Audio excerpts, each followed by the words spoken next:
O primeiro versículo, 2 Samuel 11:1, fala sobre a guerra de Israel contra os Amonitas, um povo que habitava a leste do rio Jordão.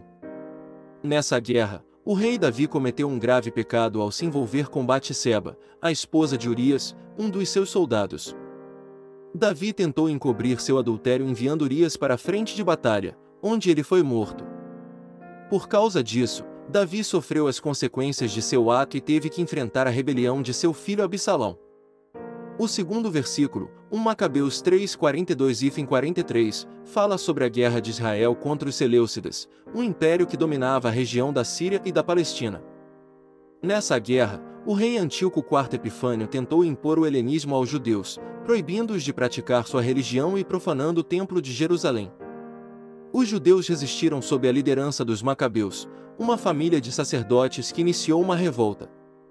Judas Macabeu foi o principal líder dos rebeldes e conseguiu libertar Jerusalém e purificar o templo. O terceiro versículo, Romanos 11:25-29, fala sobre a relação de Israel com os gentios, ou seja, os povos que não eram judeus. Nesse versículo, o apóstolo Paulo explica que Deus não rejeitou Israel, mas permitiu que ele fosse endurecido em parte para que os gentios pudessem entrar na salvação.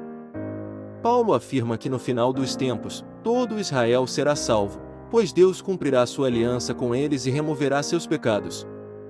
Paulo também lembra que os judeus são amados por Deus por causa dos patriarcas, ou seja, os antepassados de Israel como Abraão, Isaque e Jacó.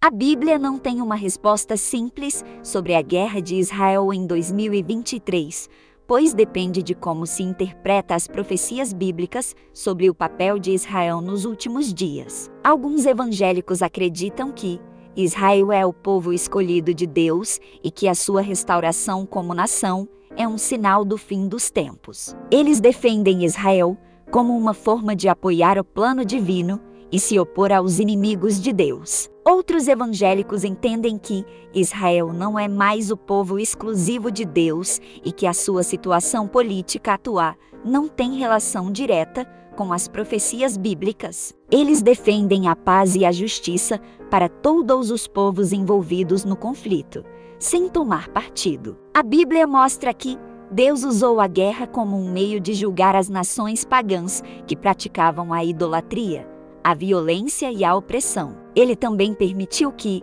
Israel fosse atacado e levado ao cativeiro por causa dos seus pecados. A guerra, portanto, nem sempre é contrária à vontade de Deus, mas também não é o seu ideal. Deus deseja que todos se arrependam e vivam em harmonia com Ele e com o próximo. A Bíblia também revela que haverá guerras e rumores de guerras até a volta de Jesus, quando ele estabelecerá o seu reino de paz e justiça. Nesse dia, as armas serão transformadas em instrumentos de trabalho e não haverá mais guerra entre as nações. Isaías 2:4. Enquanto esse dia não chega, os cristãos devem orar pela paz, promover a reconciliação e anunciar o evangelho da salvação.